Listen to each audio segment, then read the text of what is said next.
हरे हम, हरे हम, हरे हम, हरे हम, हरे हम, हरे हम, हरे हम।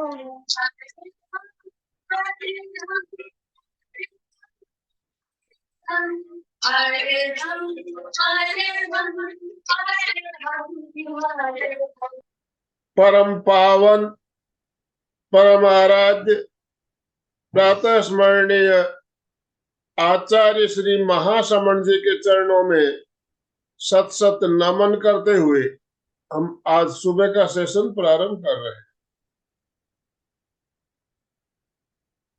त्रिपदी वंदना। वंदे हरहं।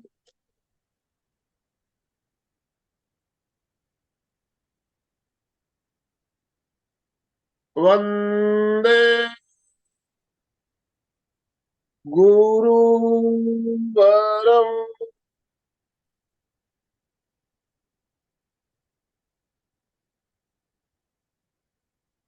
वंदे सत्यं।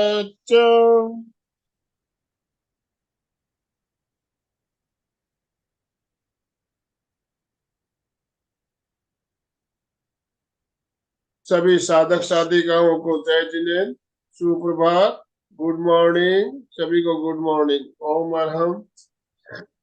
जैसा कि हम जानते हैं, सोमवार को हमारी एक बहुत शानदार श्रृंखला चल रही है, प्रेक्षा ध्यान के अंग। प्रेक्षा ध्यान के अंग श्रृंखला की आज 16वीं कड़ी लेकर हम आपके साथ जुड़ रहे हैं। और इसी क्रम में अभी जो हमारा विषय चल रहा है, जो हमारे चैतन्य केंद्र है, चैतन्य केंद्र के बारे में हम अभी बात कर रहे हैं। चैतन्य केंद्र के बारे में, सब केंद्रों के बारे में हमने चर्चा की, एक एक केंद्र के बारे में, और एक एक केंद्र के ऊपर ध्यान भी करते हुए चैतन्य केंद्र प्रेक्षा का प्रयोग भी हमने किया। तो आज भी हमारा वही क्रम चलने वाला है। हमारे साथ सविता जी जैन दिल्ली से जुड़ चुकी है, तो मैं ज्यादा समय ना लेते हुए सविता जी को आमंत्रित करना चाहूंगा। आप सभी से निवेदन, दोनों हाथ ऊपर करते हुए ओम अरहम के साथ सविता जी का स्वागत करें। स्वागत स्वागत, बहुत बहुत स्वागत सविता जी आपका। ओम अरहम, ओम अरहम। गुड मॉर्निंग, सुप्रभात, ओम अरहम। यस। तो आज हमारा सेशन, अभी हमारा चैतन्य केंद्र प्रेक्षा पर ही चल रहा है।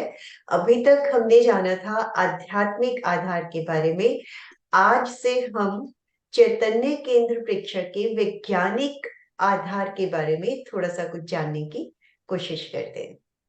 शरीर की क्रियाएं चलती हैं, तो ये किस तरह से चलती है? इनफैक्ट शरीर के बहुत सारे सिस्टम्स हैं जिनके बारे में हमने पहले भी बात की है, जैसे respiratory system, circulatory system, digestive system. ये सभी आदि आदि बहुत सारे 10, 11, इवन कई बार 12 सिस्टम्स भी कहे जाते हैं कहीं कहीं पर। तो सबका आपस में इतना अच्छा सहयोग है कि एक टीम की तरह शरीर में काम करते हैं। तो इन्हीं में से दो मुख्य सिस्टम्स हैं, नर्वस सिस्टम और एंडोक्राइन सिस्टम। नाड़ी तंत्र और ग्रंथि तंत्र जो है, ये दोनों मिलकर पूरे शरीर की कंट्रोलिंग, मैनेजमेंट, रेगुलेशन, कोऑर्डिनेशन, जो भी कुछ है, सिस्टम को रेगुलेट करना, पूरे शरीर को चलाना, ये दो मुख्य सिस्टम हैं जिनसे शरीर हमारा चलता है। तो इनफैक्ट इन दोनों को मिलाकर भी एक अलग सिस्टम का नाम दिया गया है, न्यूरो एंडोक्राइन सिस्टम, नाड़ी ग्रंथि तंत्र। अब जो ये ग्रंथि तंत्र है, ये क्या है और किस तरह से काम करता है? ग्रंथि तंत्र से हार्मोन्स, स्राव निकलते हैं जिन्हें हार्मोन्स कहा जाता है, और यही हार्मोन्स शरीर के हर हिस्से में पहुंचकर जहां भी उसकी जरूरत होती है, बॉडी का कोई भी भाग हो, ये केमिकल मैसेंजर्स टारगेटेड सेल तक पहुंचते हैं। तो और ये बहुत कम क्वांटिटी में निकलते हैं।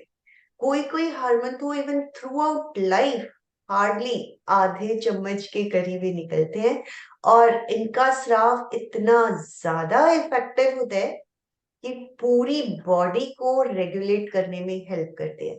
बॉडी का चाहे कोई भी सिस्टम हो, लाइक उसकी ग्रोथ है, वृद्धि, इवन प्रजनन क्रिया, चयापचय की क्रिया, जितनी भी ये शारीरिक इंपॉर्टेंट क्रियाएं हैं, वो सारी की सारी ग्रंथि तंत्र के थ्रू ही मैनेज होती हैं। सिर्फ ये शारीरिक क्रियाएं ही नहीं, इवन मानसिक दशा, मनोदशा जो हमारी हो जाती है, आवेग, इवन हमारा व्यवहार, ये सारी चीजें जो मैनेज होती हैं, वो ग्रंथि तंत्र के थ्रू ही होती हैं। मानो हमारे आवेग आते हैं, आवेश आते हैं, काम वृत्तियां आती हैं, कामनाएं, इच्छाएं, जितना भी जो कुछ हमारे अंदर से उठता है, वो सब कुछ रेगुलेटेड बाय एंडोक्राइन सिस्टम, ग्रंथि तंत्र। तो ये जो ग्रंथि तंत्र है, ये काम किस तरह से करता है, इसी के बारे में थोड़ी थोड़ी नॉलेज हम यहाँ पर शेयर करने की कोशिश करेंगे। तो जितने भी हमारे भाव उत्पन्न हुए, डर का, ईर्ष्या का, क्रोध का, घृणा का, जो भी भाव है, वो पैदा होते हैं एंडोक्राइन सिस्टम पर, और उनकी अभिव्यक्ति होती है नर्वस सिस्टम के थ्रू शरीर पर। तो इसीलिए इन दोनों सिस्टम्स को जॉइंट सिस्टम माना जाता है, कि न्यूरो एंडोक्राइन सिस्टम, क्योंकि ये दोनों मिल के काम करते हैं और इन्हीं के हिसाब से पूरे शरीर का रेगुलेशन होता है। तो ये 3 स्टेजेस पर काम करता है। किस तरह से? सबसे पहले तो जो भी हमारी कॉन्शियस एक्टिविटी है, वो हमारे अति सूक्ष्म शरीर पर आवेग के रूप में, आग्रह के रूप में उठी, एक लहर वहां से उठी। सेकेंड स्टेज पर वो भावों में ट्रांसफॉर्म हुई, कन्वर्ट हुई। और थर्ड स्टेज पर शारीरिक एक्टिविटी के रूप में वो हमारी जो अभिव्यक्ति होती है, वो शरीर पर ही होती है। मन, चाहे वाणी के रूप में हो, चाहे हमारे किसी भी भाव के, जो भाव उठे, अभिव्यक्ति शरीर पर ही होती है। शरीर पर इनफैक्ट हम देखते भी है, गुस्सा आया, उठा अंदर से, लेकिन जो एक्सप्रेशन आया वो हमेशा फेस पर आया। डर का भाव उठा, एक्सप्रेशन कहाँ पे आया? फेस पर आया। तो जैसे हमने अध्यात्म का जब डिस्कशन किया था चैतन्य केंद्र का, उसमें भी यही बातें थी कि जो भी भाव हमारे उठे, चाहे वो नीचे से उठे, लेकिन एक्सप्रेशन जो हुआ, प्रेजेंटेशन हुआ, मैनिफेस्टेशन हुआ, वो हमेशा ऊपर के हिस्सों पर होता है। तो फेस पर ही सबसे ज्यादा दिखाई देता है। तो अल्टीमेटली जब हम ऊपर के ही केंद्रों पर ध्यान करते हैं, तो हमारा वही एक्सप्रेशन, वही मैनिफेस्टेशन धीरे धीरे मैनेज होकर हम हमेशा ही समभाव में रहना सीख जाते हैं, चाहे वो किसी भी तरह का भाव हमारे अंदर से उठा। अब वृत्तियां तो उठी, जो भी वृत्ति उठी, उसको पूरा करने के लिए भी हमारा पूरा शरीर हर तरह की प्रवृत्ति को करता हुआ, उस वृत्ति को, वो जो हमारे अंदर भाव उठा, करने के लिए हमेशा तैयार रहता है। तो एक साइंटिफिक वे में ही इसका एक सिंपल सा प्रोसेस भी समझने का कोशिश करते हैं। मैं स्लाइड भी शेयर करती हूँ।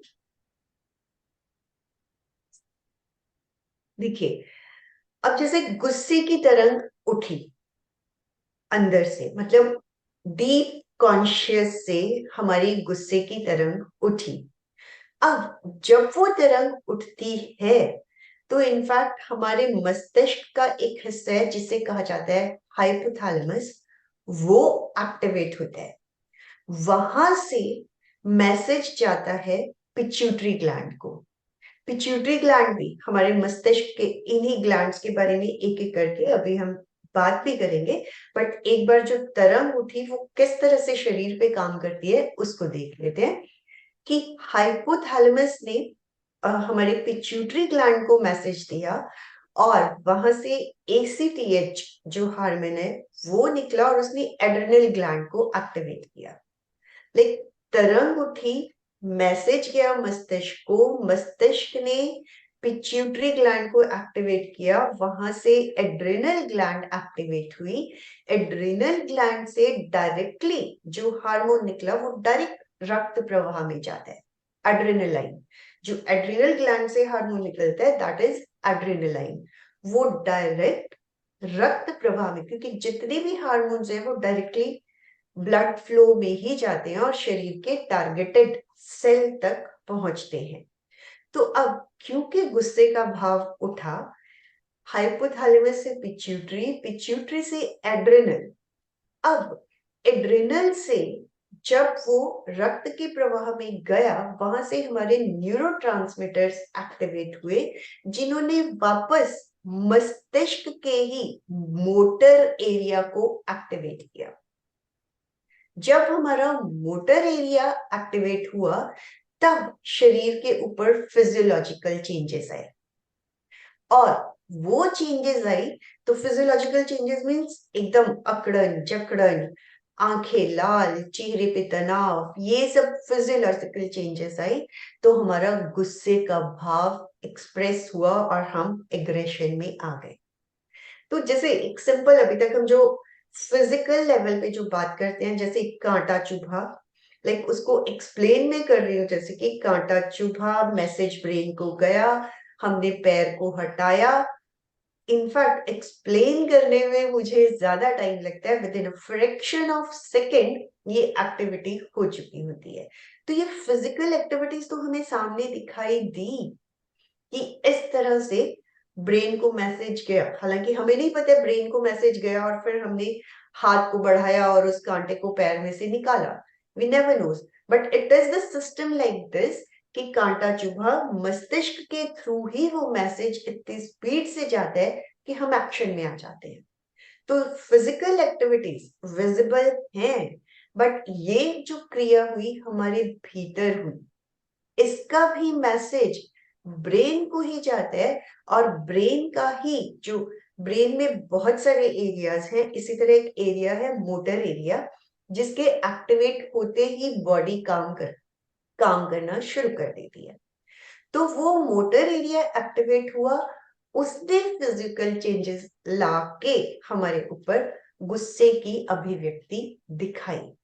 तो इस तरह से ये शरीर के ऊपर, चाहे वो कोई भी किसी भी तरह का हमारे अंदर से भाव उठा, तो वो इसी तरह काम करता है कि सामने से वो इमोशन, चाहे सामने की कहने को हम यही कहते हैं कि उसने मुझे गुस्सा दिलाया, तो वो एक्टिविटी वहां से स्टार्ट हुई, लेकिन किया किसने? हमने। तो कंट्रोल, अगर हम धीरे धीरे चैतन्य केंद्र प्रेक्षा के प्रयोग करते चले जाते हैं तो हम इन्हीं हार्मोन्स को बैलेंस करना सीख जाते हैं, और फिर वो गुस्सा जो है उस तरह से पूरी फिजिकल लेवल पे जो हमें दिखाई देता है वो सब फिजियोलॉजिकल चेंजेस भी नहीं आते हैं, और हमारा गुस्सा भी मैनेज होना शुरू हो जाता है। और इनिशियल स्टेज पे तो जब हम ध्यान के प्रयोग करते हैं तो जस्ट और जस्ट वो रास्ता ही अवरुद्ध हुआ है। अभी गुस्से के भाव या हर इमोशन के भाव तो हमारे अंदर उठ रहे हैं, लेकिन धीरे धीरे एक्सप्रेशन का लेवल हमारा मैनेज होना शुरू हो जाता है। और जैसे जैसे हमारा ध्यान बढ़ता चला जाता है, समय, रेगुलरिटी, कंसिस्टेंसी, इनफैक्ट सिर्फ उस रास्ते को अवरुद्ध नहीं करना है, हमें उसको जड़ समेत उखाड़ कर फेंकना है। तो यही सब काम जो है, जब हम चैतन्य केंद्र प्रेक्षा रेगुलर बेसिस पर करते चले जाते हैं तो वो भाव हमारे भीतर उसी तरह से एक्टिवेट होते चले जाते हैं। तो अब एंडोक्राइन सिस्टम के बारे में ही बात करते हैं। एंडोक्राइन सिस्टम एक हमारे शरीर में होती है एक्सोक्राइन ग्लैंड्स और एक एंडोक्राइन ग्लैंड्स। जो एंडोक्राइन ग्लैंड्स हैं ये डकलेस ग्लैंड्स होती हैं, वाहिनी मुक्त रहित ग्लैंड्स होती हैं। ये डायरेक्टली अपना स्राव डायरेक्ट ब्लड स्ट्रीम में छोड़ती हैं। और जैसे कि अभी मैंने पहले भी बताया कि ये पूरे का पूरा जो भी हमारा टारगेटेड सेल होता है, जहां पे शरीर में उस हार्मोन की जरूरत होती है, इमीडिएटली वहां पे पहुंच जाता है। और कुछ जो हमारे हार्मोन्स हैं वो इमीडिएटली काम करते हैं, और कुछ हार्मोन्स का जो काम है वो धीरे धीरे चलता रहता है। It may be up to 1 week. Like उसका स्राव जिस तरह से बॉडी में जिस चीज की जरूरत होती है वो उसी ढंग से रेगुलेट होता है, उसी ढंग से काम करता चला जाता है। तो हार्मोन्स मीन्स जो हमारा केमिकल निकला, लाइक जो स्राव निकलता है उसी को हार्मोन कहा जाता है। और कौन सा हार्मोन कहां पर है इसके बारे में शक्ति केंद्र, शक्ति केंद्र जिसे कि हमने कहा था सेंटर ऑफ एनर्जी, टेल बोल, जो सबसे नीचे का छोर है हमारी रीढ़ की हड्डी का। स्वास्थ्य केंद्र, क्योंकि केंद्र अब हमें अच्छे से पता है, उनकी लोकेशंस भी अच्छे से पता है, सिर्फ हमने केंद्रों को ग्लैंड से रिलेट करना है। स्वास्थ्य केंद्र है गोनाड्स। तेजस केंद्र जो है नाभि का भाग, एड्रेनल ग्लैंड। दो हमारी किडनीज होती हैं, किडनीज के जस्ट ऊपर छोटी छोटी दो ग्लैंड्स होती है, उनको कहा जाता है एड्रेनल ग्लैंड। और जब हम आते हैं और ऊपर की ओर, सॉरी, जब हम और ऊपर की ओर आते हैं,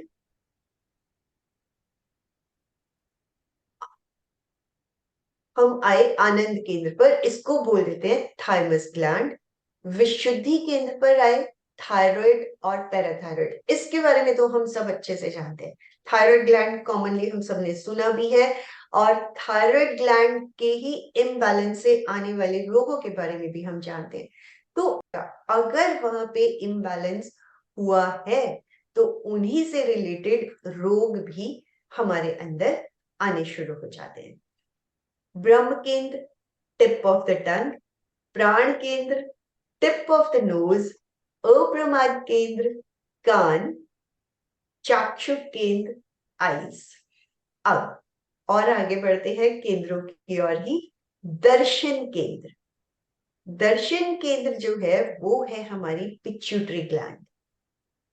pituitary gland is master gland.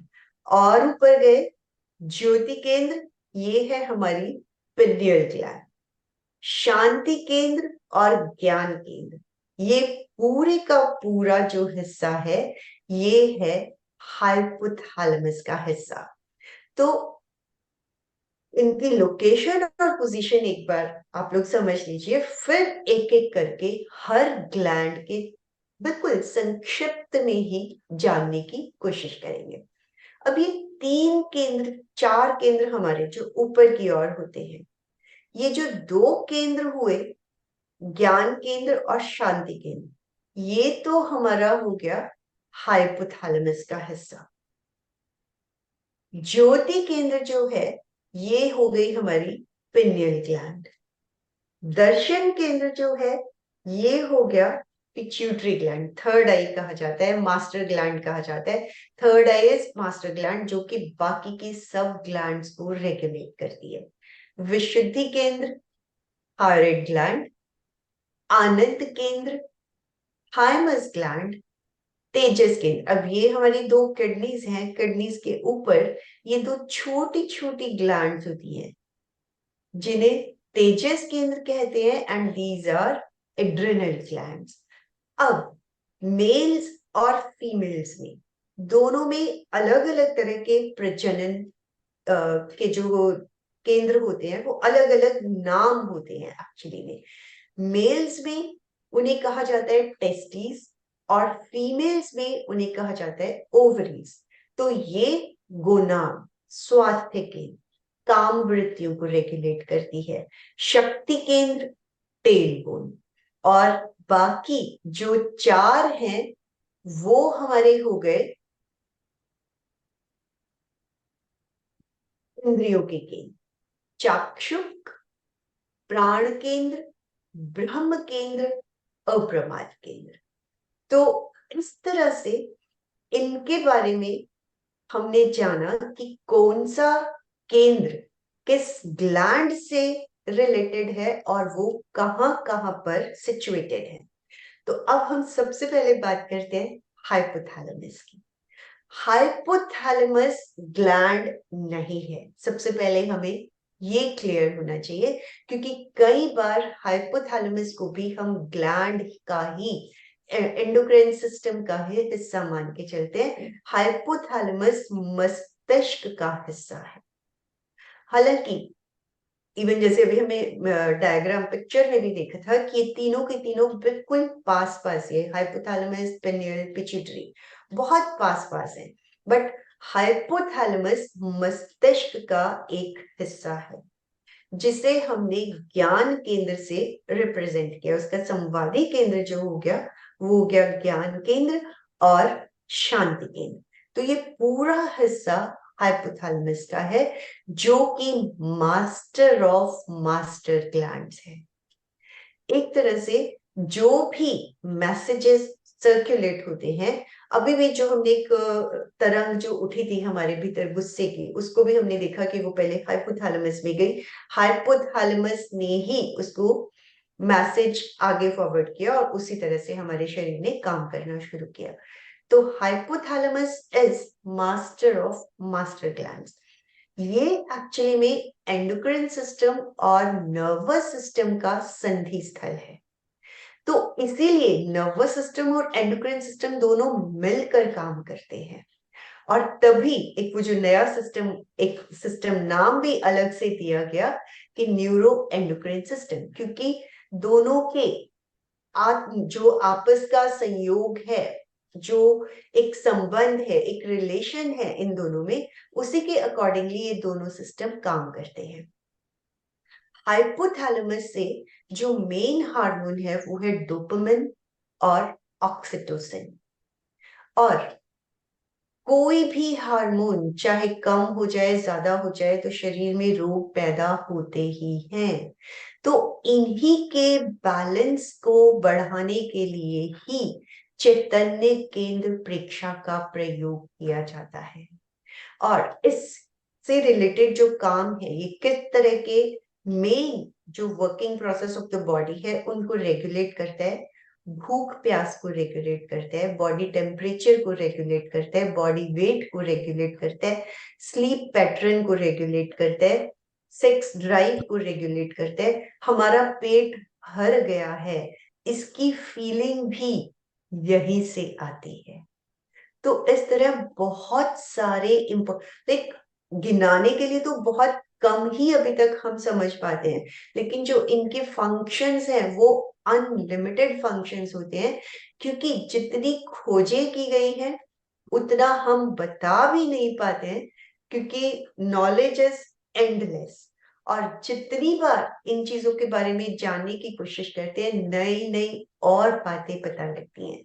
और इवन अगर रिसर्चेस भी कही जाए तो जितनी रिसर्चेस हुई हैं उससे और ज्यादा भी रिसर्चेस करनी अभी तक बाकी है। तो इस तरह से hypothalamus is the main controlling centre. Brain brain तो है ही पूरा का पूरा कंट्रोलिंग सेंटर। अब अगर हम उससे नीचे आते हैं, ये कौन सा केंद्र है हमारा? ज्योति केंद्र। तो ज्योति केंद्र जो है ये पिनियल ग्लैंड को रिप्रेजेंट करता है। पिनियल ग्लैंड का साइज भी अगर सोचे ना तो गेहूं के दाने के जितना होता है। और अगर हाइपोथैलेमस के साइज के बारे में सोचे तो वो बादाम के साइज का होता है। तो हार्मोन्स के साइज भी बहुत छोटे छोटे होते हैं, सिक्रीशंस भी बहुत कम कम होते हैं, लेकिन इफेक्ट बहुत ज्यादा होता है। इसीलिए बॉडी का सिस्टम ऑटोमेटिकली उसी ढंग से रेगुलेट होता है कि जिस चीज की जितनी जहां जरूरत होती है उसी ढंग से वो काम करना शुरू कर देते हैं। लेकिन हम अपनी डे टू डे लाइफ, जीवन शैली, खान पान के हिसाब से वहां पे बहुत सारी चेंजेस आ चुकी हैं, जिसकी वजह से तरह तरह के रोग भी हमारे शरीर के अंदर आ रहे हैं। तो पिनियल ग्लैंड जो है, यहाँ का जो मेन हार्मोन है वो है मेलाटोनिन। मेलाटोनिन। और यहाँ पिनियल ग्लैंड का सबसे इंपॉर्टेंट एक और काम भी है कि जो हमारा बचपन, शैशव काल जिसे कहा जाता है, चाइल्डहुड, उस टाइम पीरियड को रेगुलेट करते हैं ताकि हमारे जो गोनाड्स का जो एक्टिवेशन है वो ना हो सके। और जैसे ही हम एडल्टहुड में आते हैं उसका सिक्रेशन ऑटोमेटिकली होना शुरू हो जाता है। तो बॉडी का रेगुलेशन इस तरह से ऑटोमेटिक मोड में हमेशा बना रहता है। और मेलाटोनिन भी जो है वो हमारी जितनी भी एक्टिविटीज हैं उसको रेगुलेट करते हैं। लाइक टाइम बाउंड, समय पर उठना, समय के हिसाब से खाना, जो भी एक्टिविटीज टाइम से रिलेटेड हैं वो सारी, लाइक जो हमारी बायोलॉजिकल क्लॉक जिसे हम कह देते हैं, वो मैनेज होती है इसी ग्लैंड के थ्रू। और ये ज्योति केंद्र पर हम हर ध्यान के बाद ध्यान करते हैं। तो पिनियल ग्लैंड पर ही ध्यान किया जाता है, उसी के हार्मोन्स को रेगुलेट किया जाता है। अब अगर और नीचे आते हैं, ये हमारा दर्शन केंद्र।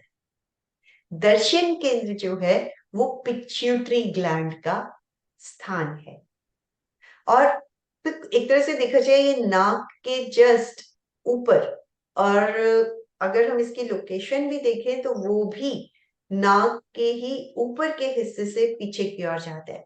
तो है तीनों के तीनों बहुत ही पास पास में। लेकिन एक तरह से थोड़ा सा समझने के लिए ये हो जाता है कि ये भी जाता है तो यहीं से पीछे जाता है, हाइपोथैलेमस है तो वो भी यहीं पे है, और हमारी पिट्यूटरी ग्लैंड जो मास्टर ग्लैंड, अब इसका काम क्या है? अब जैसे मस्तिष्क ने अगर मैसेज दिया तो पिट्यूटरी ग्लैंड ही शरीर के हर हिस्से को रेगुलेट करती है, हर हार्मोन को एक्टिवेट करती है, रेगुलेट करती है। ग्रोथ हार्मोन, ACTH, ये जो है अराउंड 9 तरह के हार्मोन्स पिट्यूटरी ग्लैंड से निकलते हैं। तो पूरी बॉडी के सिस्टम को रेगुलेट करना इसी का काम है। मेनली 3 जो हार्मोन्स हैं उनको सबसे ज्यादा कंट्रोल, मैनेज पिट्यूटरी ग्लैंड करती है। एक तो हुआ थायराइड, एक हुआ एड्रेनल, और तीसरा हुआ गोनाड्स। इन तीनों पर सबसे ज्यादा कंट्रोल और मैनेजमेंट जो है वो पिट्यूटरी ग्लैंड करती है। अभी भी जो गुस्से की भी लहर तरंग उठी थी उसको भी हमने देखा था कि हाइपोथैलेमस से पिट्यूटरी को गया, पिट्यूटरी से एड्रेनल को गया, एड्रेनल ने जो हार्मोन स्राव किए, फिजियोलॉजिकल चेंजेस आई। तो एड्रेनल बहुत, like pituitary gland adrenal, gonads और थायराइड को मैनेज करने में बहुत ही इंपॉर्टेंट रोल प्ले करती है। तो हमारे इनफैक्ट, और इंद्रियों को तो एक्सप्लेन करने की जरूरत ही नहीं है, वो हम ऑलरेडी सेम जैसे हमने आध्यात्मिक में किया वही काम इंद्रियों का है, आंख, नाक, कान और जीभ। फिर आएगी थायराइड। आई होप ये वाले जो बाकी के हमारे बचे हैं इनको हम नेक्स्ट सेशन में लेते हैं, और अभी फिर से ध्यान के प्रयोग के लिए तैयार हो जाते हैं। तो एक बार सब लोग खड़े होकर या बैठे बैठे ही पूरी तरह से शरीर को तान दे। अच्छे से अंगड़ाई ले लें, हाथ पैरों को हिला लें, पैरों को भी एक बार हिला लें ताकि लंबे समय तक आराम से बैठ सके। और अगर बीच में कई बार पैर सुन्न हो जाते हैं, सो जाते हैं, झंझनाहट होती है, कपकपाहट, जो भी फीलिंग्स होती है, तो उसमें ये रहता है कि अगर आप ऑपोजिट कान को धीरे से खींच लेते हैं तो वो झंझनाहट धीरे धीरे बंद हो जाती है। तो शुरू करते हैं। जिस आसन में, और वैसे तो इसीलिए यौगिक क्रियाएं या छोटे मोटे आसन ध्यान से पहले करवाए जाते हैं ताकि ध्यान के वक्त जो असुविधाएं होती हैं वो हमारी इजीली मैनेज हो सके। जिस आसन में सुविधा पूर्वक बैठ सके, सुखासन, पद्मासन, अर्ध पद्मासन, वज्रासन। मुद्रा, वीतराग मुद्रा। बाई हथेली नीचे, दाई हथेली, राइट हथेली उसके ऊपर टिकाकर नाभि के नीचे दोनों हाथों को टिका दें। कमर और गर्दन सीधी रहे, आंखें कोमलता से बंद, चेहरे पर मुस्कुराहट।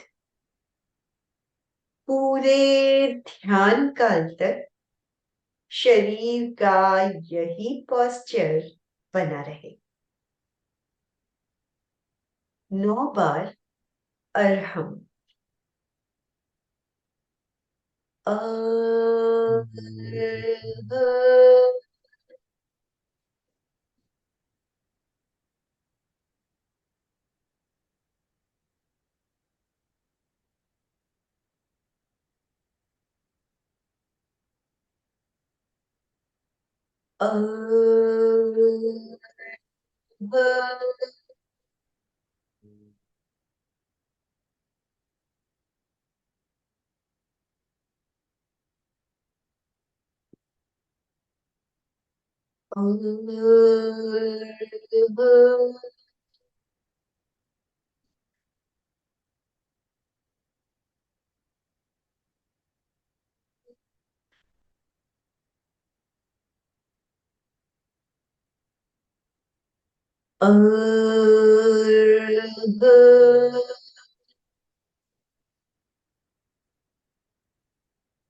कंपनों का अनुभव।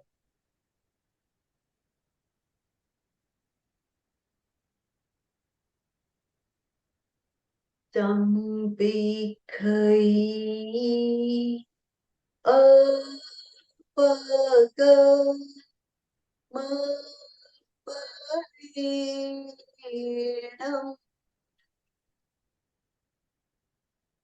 संवेखई अपगमपरिणम्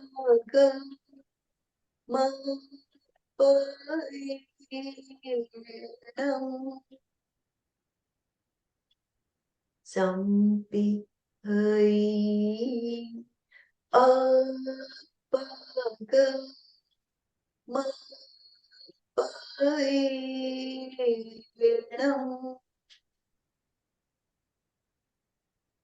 आत्मा के द्वारा आत्मा को देखें, स्वयं स्वयं को देखें।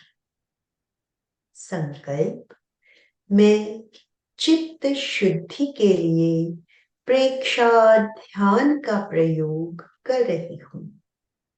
मैं चित्त शुद्धि के लिए प्रेक्षा ध्यान का प्रयोग कर रही हूँ। मैं चित्त शुद्धि के लिए प्रेक्षा ध्यान का प्रयोग कर रही हूँ। शरीर को स्थिर, शिथिल और तनाव मुक्त करें। ढीला छोड़ दें, कहीं कोई अकड़न जकड़न ना हो। पैर के अंगूठे से लेकर सिर तक, बाहर से अंदर तक मसल्स, हड्डियां, वेन्स, नर्व्स पूरी तरह से ढीली छोड़ दें। रिलैक्स्ड। सुझाव दें, पूरा शरीर शिथिल,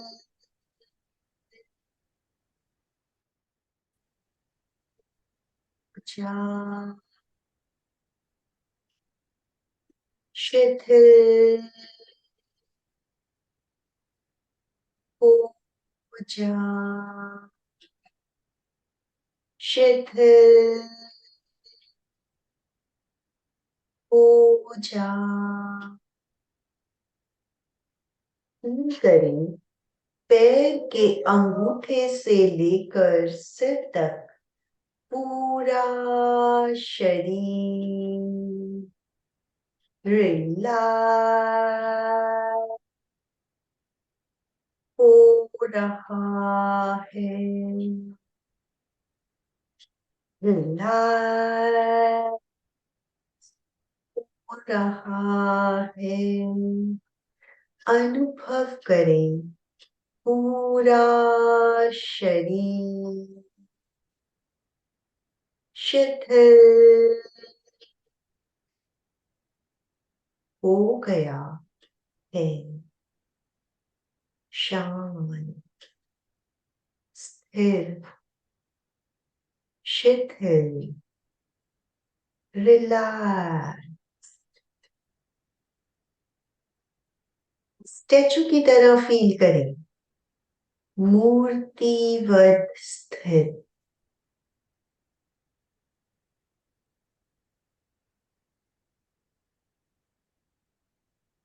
शांत,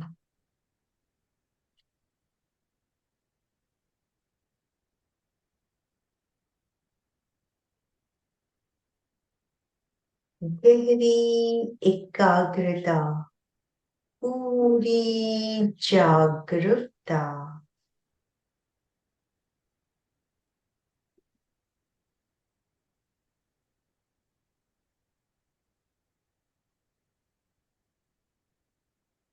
चित्त को शक्ति केंद्र पर ले जाएं। शिवनी नाड़ी, होने वाले प्रकंपनों, वाइब्रेशन, सेंसेशंस को फील करें। जो कुछ हो रहा है केवल प्रेक्षा, देखें, अनुभव में लाएं।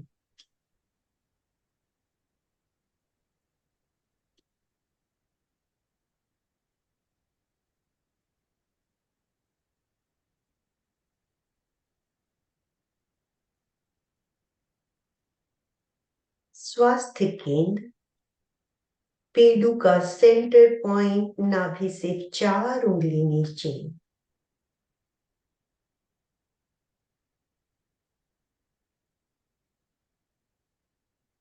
जो कुछ हो रहा है, प्रकंपन, स्पंदन, आगे से पीछे तक, रीढ़ की हड्डी तक,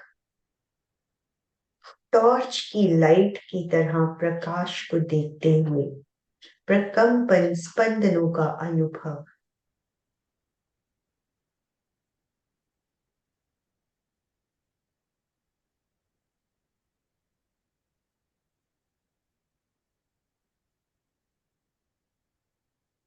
तेजस केंद्र, नाभि, आगे से पीछे तक, रीढ़ की हड्डी तक, खिंचाव, तनाव, स्पंदन, प्रकंपन।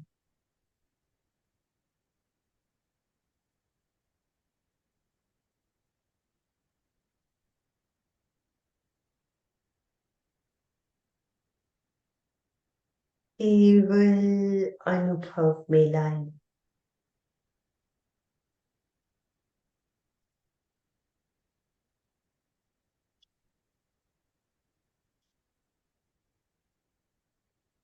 आनंद केंद्र, सीने का सेंटर पॉइंट, हाइमस ग्लैंड, आगे से पीछे तक, टॉर्च की लाइट की तरह, रीढ़ की हड्डी तक जाएं।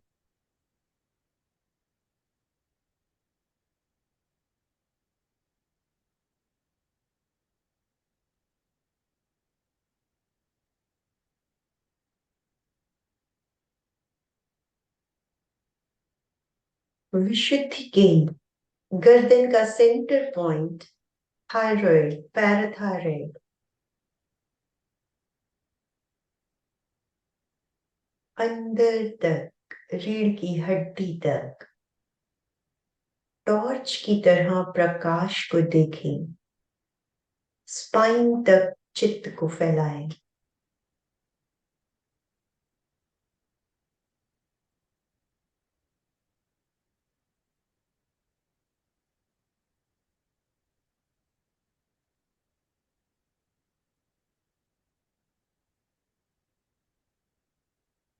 ब्रह्म केंद्र, टिप ऑफ द टंग, जीभ का अग्रभाग, जीभ को अधर में रखते हुए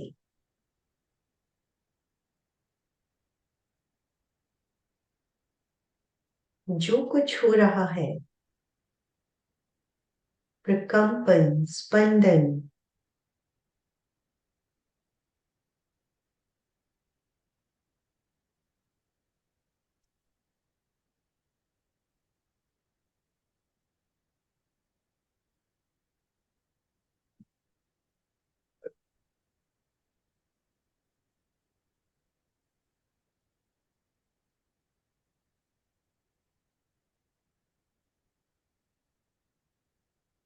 टिप ऑफ द नोज, नाक का अग्रभाग, प्राण केंद्र,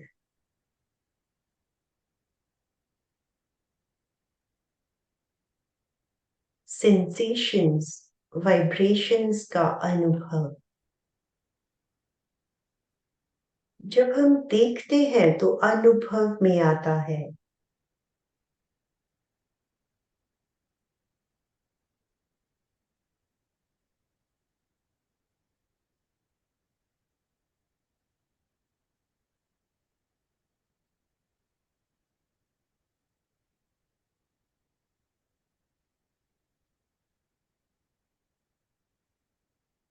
अप्रमाद केंद्र, कान, बाहर से अंदर तक, सेंटर ऑफ अवेयरनेस।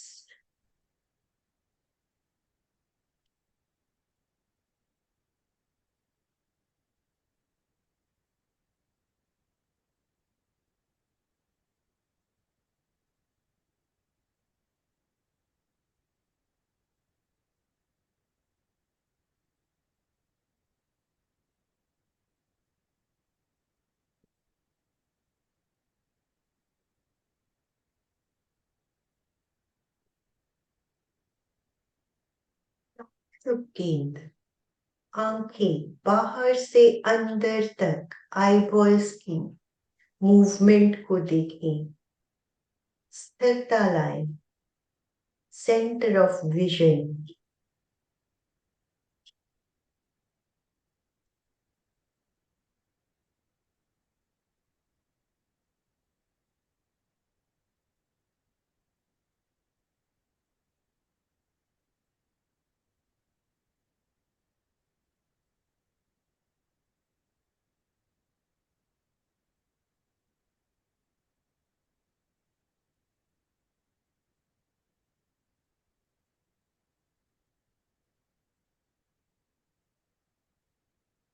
दर्शन केंद्र, आईब्रोज का centre point, centre of third eye, आगे से पीछे तक, मस्तिष्क की दीवार तक। चित्त को फैलाएं, चित्त का प्रकाश।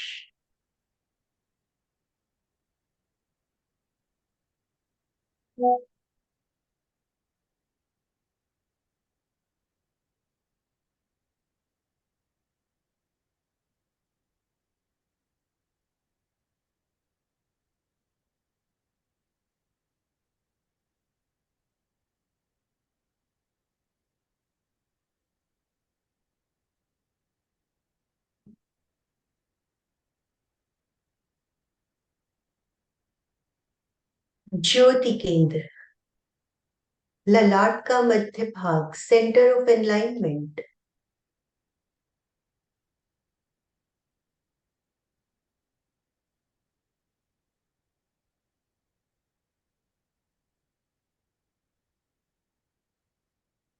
पिनियल ग्लैंड,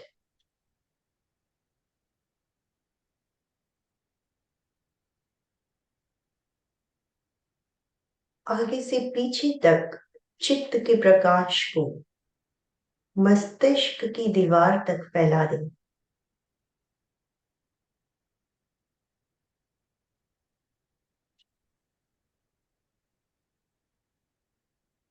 शांति केंद्र, ललाट का ऊपरी भाग, सेंटर ऑफ पीस।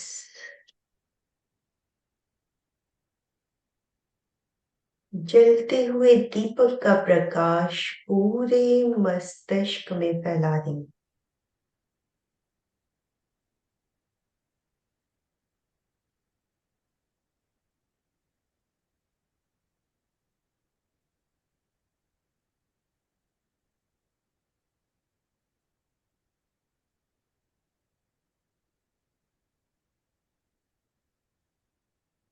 ज्ञान केंद्र, चोटी का भाग, सेंटर ऑफ नॉलेज। जलते हुए दीपक का प्रकाश पूरे मस्तिष्क में फैला दें।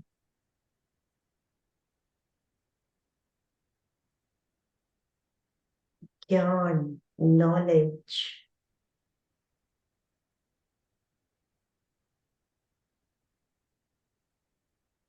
जो कुछ हो रहा है, प्रकंपन, स्पंदन,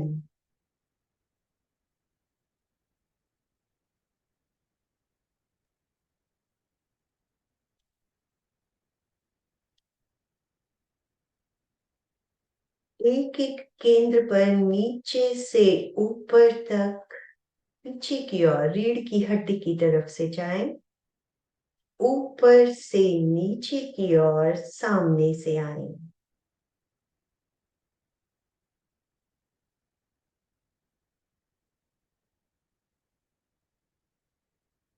एक एक चैतन्य केंद्र पर चित्त को ले जाते हुए नीचे से ऊपर, पीछे की ओर रीढ़ की हड्डी की ओर से, ऊपर से नीचे की ओर, आगे की ओर से।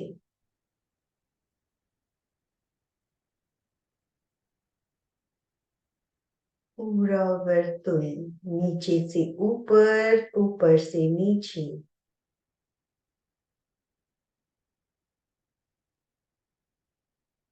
प्रत्येक चैतन्य केंद्र को छूते हुए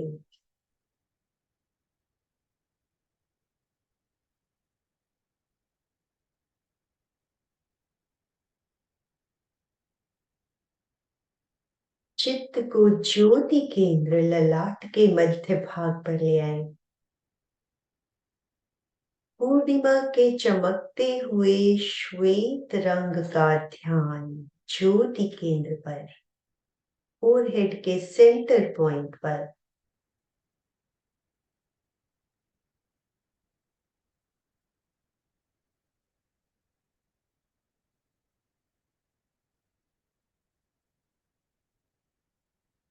चित्त को पूरे ललाट पर फैला दे। चमकता हुआ श्वेत रंग पूरे ललाट पर ध्यान करें।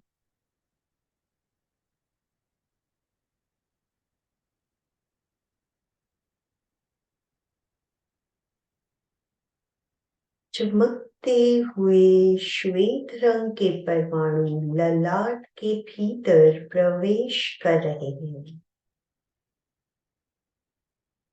पूरा फोरहेड ब्राइट व्हाइट कलर के एटम्स से भर गया है।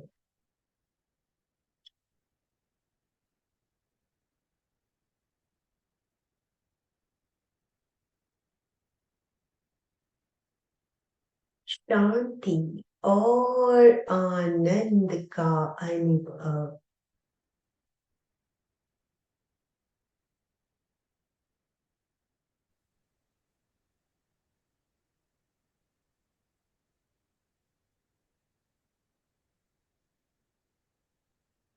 शांति और आनंद से भरे हुए लौट रहे हैं। 2-3 लंबे गहरे श्वास।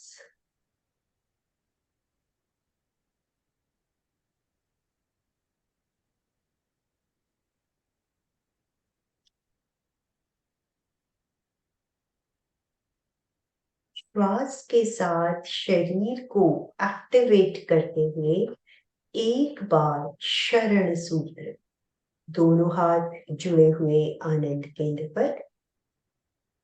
अर्हन्ते शरणं पवचामि, सिद्धे शरणं पवचामि, साहु शरणं पवचामि, केवलीपणतं धम्मं शरणं पवचामि। सत्य की वंदना, वंदनासन। श्वास ले। वंदे सत्यम। सत्यम बोलते हुए मस्तक को जमीन पर लगाएं। श्वास लेते हुए ऊपर। वंदे सत्यम।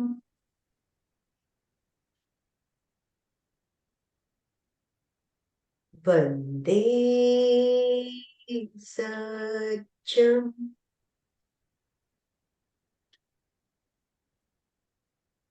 हथेलियां आंखों पर। गर्माहट का अनुभव। हथेलियों से आंखों पर कप बनाकर अंधेरे में आंखों को ब्लिंक करें। धीरे धीरे उंगलियों से रोशनी आने दें। हाथों को पूरे शरीर पर फैलाएं। ओम अरहम। ओम अरहम। बहुत ही सुंदर तरीके से चैतन्य केंद्र परीक्षा का प्रयोग अभी हमने किया। एक एक केंद्र को देखते हुए, वहां पे प्रकंपन स्पंदन महसूस करते हुए, अभी आपको ध्यान करने के बाद कैसा अनुभव हो रहा है, आप अपने अनुभव भी साझा कर सकेंगे। मैंने आपको पिछले सेशन में बताया था, शायद आपको याद होगा, कि सविता जी जापान जाने वाली है। वो 22 तारीख को जा रही है। तो अभी अगला आज 13 तारीख होगी, 20 तारीख का एक सोमवार हमें और मिलेगा। 20 तारीख का एक सोमवार हमें और मिल जाएगा। एक सोमवार यहाँ पर सेशन लेने के बाद जापान जाएंगी। तो अगला सेशन हमारा इन्हीं का ही रहेगा। उसके बाद जो 20 के बाद 27 तारीख का जो सेशन होगा उसमें हम मालती जी से मिलेंगे। मालती जी ने कल हमें बहुत शानदार ध्यान भी करवाया था। और मैंने आपको कल बताया था, आपको कोई भी समस्या ध्यान के दौरान आती है, ध्यान करते समय कोई भी प्रकार की, तो आप पहले मुझे उसको आप राइटिंग में भेज दीजिए मेरे मोबाइल पे। उसका बिल्कुल विस्तृत रूप से आपको उसका रिप्लाई आपको दिया जा सके। तो आप एडवांस में अपनी प्रॉब्लम है तो आप लिख के भेजें मुझे, मैं मालती जी तक पहुंचा दूंगा और 27 तारीख को आपका जवाब हम सेशन में देने का प्रयास करेंगे। चलिए, अभी आपके विचार हम जानना चाहेंगे। अशोक जी ने हैंड राइज किया हुआ है, अशोक जी। मालती मैम का ध्यान साधना के बहुत ही अच्छे से होती है, पूरे हो जाते हैं। और इसमें एक दो सवाल थे। जैसे अपन कई मंदिर वालों को देखते हैं तो ये लोग इधर भी वो चंदन लगाते हैं, गले पे लगाते हैं, कान पे लगाते हैं। और उसका क्या कारण है? और दूसरा एक के जैसे अपने जैसे बड़े हैं तो है तो हार्मोन्स को अपने कंट्रोल कर सकते हैं, ध्यान कर सकते हैं। छोटे बच्चों को उसको मैनेज करने के लिए अपन क्या कर सकते हैं? कि चंदन जो होता है वो हमें ठंडक देता है। और जैसे ही चंदन को एक बार लगाया जाता है तो देखा भी होगा कि बहुत ठंडक मिलती भी है उस वक्त के लिए। और ज्योति केंद्र पर सफेद रंग का भी ध्यान जो करवाया जाता है तो वो भी इसीलिए करवाया जाता है कि ठंडक बनी रहे। ठंडक बनी रहे मीन्स क्रोध, आवेग, आवेश, वासनाएं जो है वो शांत रहे। वो शांत होंगी तो हमारी ठंडक बनी रहेगी। तो एक तरफ से हमने अपने अंदर ठंडक लाई तो हमारे ऑटोमेटिकली जितने भी आवेग आवेश हैं वो शांत रहने शुरू हो जाते हैं। और जैसे अब बच्चों की हम लोग अगर बात करें, हम क्योंकि हमारे आवेग आवेश बहुत ज्यादा बढ़ चुके हैं तो हम उन चीजों को समझ पा रहे हैं, देख पा रहे हैं। लेकिन अगर हम देख नहीं पा रहे हैं, समझ नहीं पा रहे हैं, तब भी अगर हम ध्यान कर रहे हैं, उनका असर तो हमारे हार्मोन्स पे आना ही है। जैसे कहा जाता है कि कलर्स हमें दिखाई दे या ना दे, केंद्र हमें दिखाई दे या ना दे, लेकिन अगर हम उन पे ध्यान करते चले जाते हैं, बैलेंसिंग तो अंदर हो ही रही है, असर तो हमारे अंदर आ ही रहा है। तो बच्चों को प्रोसेस चाहे समझ में आए या ना आए, वो सिर्फ महाप्राण ध्वनि भी अगर कर रहे हैं तो उनके ब्रेन सेल्स जिन्हें न्यूरॉन्स कहा जाता है वो ऑटोमेटिकली एक्टिव होना शुरू हो जाते हैं। और महाप्राण ध्वनि का पूरा असर ही हमारा अपर एरिया पे आ रहा है। तो अपर एरिया ही अगर एक्टिवेट हो गया तो बाकी का सिस्टम ऑटोमेटिकली बैलेंस होना शुरू हो जाता है। तो ऐसा जरूरी नहीं है कि उन्हें भी सारे के सारे केंद्रों पे ध्यान करवाने हैं। सिर्फ ऊपर ही किया, महाप्राण ध्वनि की, उसी से उनका पर्पस सॉल्व हो जाता है। बाकी एज पे भी डिपेंड करते हैं कि किस एज का बच्चा क्या क्या चीजें मैनेज कर सकता है। अनिल बेंगानी, अनिल जी बेंगानी असम से है। आप अनम्यूट कीजिए अपने आप को, अनिल जी। जय जिनेन्द्र। जय जी ने। मेरा प्रश्न था कि काम वासना का नियंत्रण कौन से केंद्र से हो सकता है और सेरोटोनिन की मात्रा किस केंद्र पर ध्यान करने से बढ़ाई जा सकती है? तो सारी की सारी वृत्तियां नीचे से ही हैं। चैतन्य केंद्र प्रेक्षा इसीलिए करवाया जाता है ताकि आप नीचे अपने एड्रेनल पर, गोनाड्स पर ध्यान किया, उसके बाद ऊपर के केंद्रों पर ध्यान करना बहुत जरूरी है। लेकिन अगर बाई चांस आपके पास समय की कमी है, आप सिर्फ विशुद्धि केंद्र पे भी अगर ध्यान कर रहे हैं, दर्शन केंद्र पर भी ध्यान कर रहे हैं या ज्योति केंद्र पे ध्यान कर रहे हैं, ज्योति केंद्र में तो कहा ही ये जाता है क्रोध शांत हो रहा है, इच्छाएं शांत हो रही हैं, वासनाएं शांत हो रही हैं। तो जब हमने इन केंद्रों पर ध्यान किया तो ऑटोमेटिकली हमारी एड्रिनल ग्लैंड के स्राव, गोनाड्स के स्राव बैलेंस होने शुरू हो जाते हैं। तो चैतन्य केंद्र पूरा कर पा रहे हैं तो बहुत ही अच्छी बात है। ऑटोमेटिकली सब तरह का बैलेंस आपका होना शुरू हो जाता है। हाँ जी, ये जो हमारा एक तरह से दर्शन केंद्र और ज्योति केंद्र, इनफैक्ट ज्योति केंद्र पे ध्यान इसलिए करवाया जाता है, सेरोटोनिन, मेलाटोनिन, डोपामिन, यही पूरा मस्तिष्क का एरिया ही है जहां से ये हार्मोन सिक्रीट होते हैं। तो अगर आपने ज्योति केंद्र पे ध्यान किया तो अपने आप ये सारे हार्मोन्स बैलेंस होने शुरू हो जाते हैं। जैसे कि मैंने बताया अभी, हाइपोथैलेमस, पिट्यूटरी, पिनियल बहुत पास पास है। तो अगर आप इस एरिया के किसी भी केंद्र पे ध्यान कर रहे हो और सिर्फ ज्योति केंद्र परीक्षा भी करते हो, चाहे आपने चैतन्य केंद्र परीक्षा नहीं भी की है, तो भी आपके हार्मोन्स बैलेंस होने शुरू हो जाते हैं। बहुत बढ़िया, बहुत सुंदर जानकारी सविता जी। ये अभी तो हमारा जैसे चैतन्य केंद्र परीक्षा का क्रम चल रहा है, जब हम लेस्या ध्यान का करेंगे तो उसमें लेस्या ध्यान में हम 5 ही केंद्रों पर ध्यान करते हैं। जो ऊपर के केंद्र आप कहते हो आनंद केंद्र से शुरू होता है, और जो पलेस्या ध्यान का जब हमारा क्रम चलेगा तो आपको समझ में आएगा, उसमें हम नीचे के केंद्रों को अवॉइड करते हैं, ऊपर के केंद्रों पे ध्यान करते हैं, साथ में रंगों के साथ उसमें रंग भी आ जाते हैं बाद में, और उसके साथ ऑटो सजेशन भी दिया जाता है। तो बहुत शानदार लेस्या ध्यान का प्रयोग भी हमारा, मेरे ख्याल से आप 5-6 सप्ताह उसको लगेंगे पूरी चीज को समझने के लिए। तो आप जुड़े रहिए हमारे साथ, आपको सारी जानकारी अपने आप मिलती जाएगी। जी, रीता जी, रीता जी ने हैंड राइज किया हुआ है, रीता जी बोलिए। मन और विचार का आपस में संबंध है क्या? यस। कैसे? मन जो एक तरह से आप देखिए, हम कहते हैं मेरा मन ऐसा कर रहा है, हर चीज के लिए हम मन को ही कहते हैं। तो बेसिकली विचार करना ही मन का काम है, कल्पना करना ही मन का काम है, स्मृति, मेमोरीज को रिवाइव करना, रिकॉल करना ही मन का काम है। तो मन के काम को ही बैलेंस करने के लिए, जैसे कोई भी इमोशन भी उठा तो भी वो भी पहले मन पे ही हावी होता है, मेरा मन कर रहा है। तो मन के थ्रू ही फिर वो वाणी से या शरीर पे एग्रेशन के रूप में, जैसे वो क्रोध भी अगर उठा तो वो अभिव्यक्ति, मैनिफेस्टेशन, प्रेजेंटेशन वो हमारी शरीर के ऊपर होती है, चाहे वो वाणी के थ्रू हुई, चाहे भाव उठा तो वो अंदर से आया, और मन से ही सारी चीजों का प्रेजेंटेशन होना शुरू हो जाता है।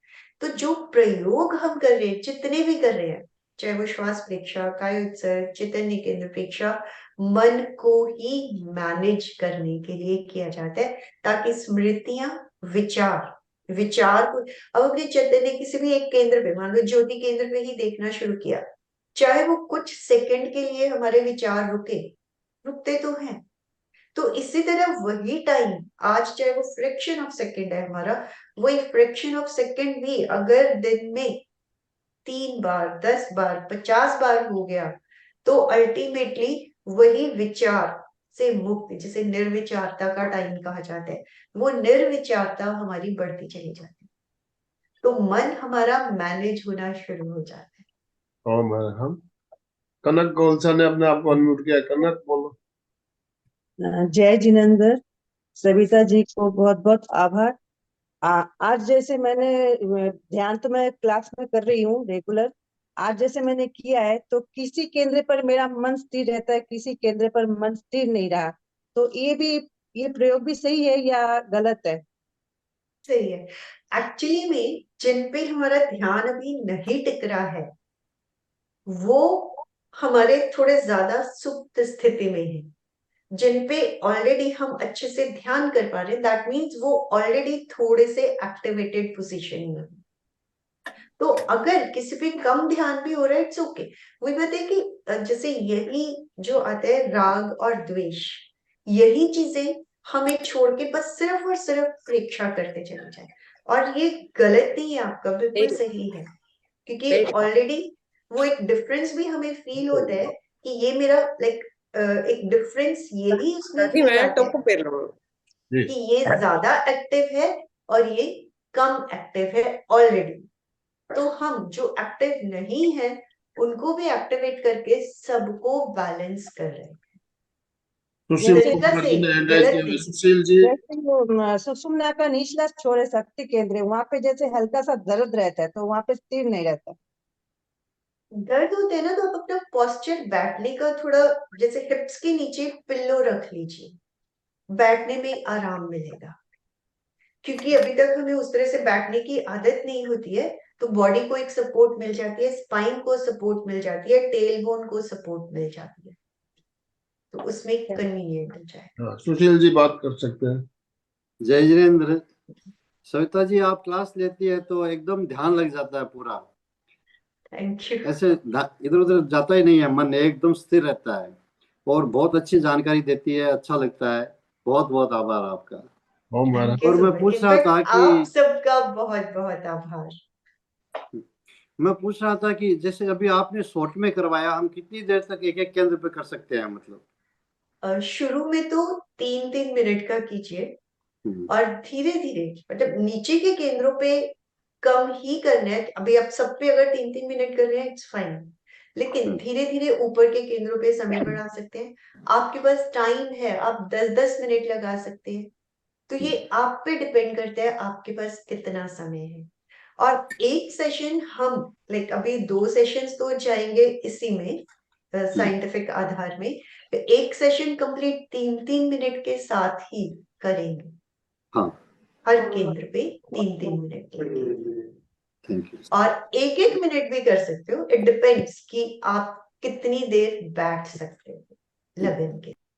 समय हमारा संपन्न हो चुका है ऑलरेडी, फिर भी कोई जिज्ञासा आपकी है तो आप अपने आप को अनम्यूट कर सकते हो। अर्चना जी ने अनम्यूट किया अपने आप को। अर्चना जी बोलिए। नमस्कार। बहुत ही अच्छी जानकारी देती है आप, और समझ में आता है, और बहुत सुंदर। धन्यवाद, धन्यवाद, सविता धन्यवाद। जी, हाँ। सविता जी, शक्ति केंद्र का अंतिम छोर जैसे लटक रहा है, या मतलब कैसे वो शक्ति केंद्र का? तो है टेल बोन, हम्म, ठीक है। शक्ति केंद्र नॉर्मल भाषा में हम लोग कहते हैं कि रीढ़ की हड्डी का निचले का छोर। टेल बोन भी लटकती नहीं है, वो रीढ़ की हड्डी का ही एक लास्ट का जॉइंट है। लेकिन जो शक्ति केंद्र है उसको बोला जाता है शिवनी नाड़ी पर है। एक तरह से जो हमारे सुसु और पॉटी के बीच का स्पेस होता है, उसको शिवनी नाड़ी कहा गया। तो वो एक्चुअली में शक्ति केंद्र है। जैसे रीढ़ की हड्डी हमारी टेल बोन से लेके यहाँ खत्म हो जाती है, गर्दन तक ही उसके मन की है, यहाँ उसके बाद मस्तिष्क शुरू हो जाता है। ऐसे ही नीचे भी टेल बोन के टोटल 33 मनकाज है, उसके बाद वो फिनिश हो गई। लेकिन शिवनी नाड़ी को शक्ति केंद्र कहा गया है। जी सविता जी, जहाँ शक्ति केंद्र खड़ा है वहीं पे हमारी कुंडलिनी है। कुंडलिनी का जो भाग है वो नीचे लटकता रहता है। आप जो गीता जी पूछ रहे हो कुंडलिनी के बारे में है, जब हम बात करेंगे तो उसमें कुंडलिनी एक जैसे जलेबी की आकार की होती है, 3.5 पेच कहते हैं उसमें, 3.5 पेच। उसका आखिरी सिरा जो है वो नीचे लटकता रहता है। और हम ध्यान के द्वारा कुंडलिनी जागरण का जो प्रयोग करवाते हैं, उस लटकते हुए हिस्से को अपन ऊपर की ओर लाने का प्रयास करते हैं, जिसे कुंडलिनी जागरण का प्रयोग किया जाता है। कुंडलिनी उसका के हिसाब से पिक्चर सही है। देख सकते हैं क्या उसका? मिल जाएगा। देखो, अगर हम हाथ को भी इस तरह से उल्टा कर देते हैं, कहने को ये लटकता हुआ हिस्सा नजर आ रहा है, यही हमारी टेल बोन है, और यही कहने को कुंडलिनी हो जाती है। हाँ, और ये एक एक करके मन के इस तरह से ऊपर तक जा रहे हैं। बिल्कुल, बहुत बढ़िया। तो थैंक यू। ये समय हमारा संपन्न हो रहा है, समापन की ओर चलेंगे। दोनों हाथ जोड़ते हुए रीढ़ की हड्डी गर्दन सीधी रखते हुए मेरे साथ साथ मानसिक उच्चारण करें। मैं चैतन्यमय हूँ, मैं आनंदमय हूँ, मैं शक्तिमय हूँ। मेरे भीतर अनंत चैतन्य का, अनंत आनंद का, अनंत शक्ति का सागर लहरा रहा है। इसका साक्षात्कार करना ही मेरे जीवन का परम लक्ष्य है। हमारा आज का दिन मंगलमय हो, आनंदमय हो, शांतिमय हो। इन्हीं शुभ भावनाओं के साथ ओम शांति शांति शांति। कृतज्ञोस्मि, हम सब गुरुदेव के गुरुदेव के आभारी हैं। प्रति आभार। कृतज्ञोस्मि, हम सब गुरुदेव के आभारी हैं। हाँ, अशोक जी। जय जिनेन्द्र। जय जिनेन्द्र। सभी साथी का एक साथ में उच्चारण करेंगे। फिटनेस का डोज 1 घंटा रोज। फिटनेस का डोज 1 घंटा रोज। हर रोज। फिटनेस का डोज 1 1 घंटा घंटा रोज। हर रोज। ओम अरहम, ओम अरहम।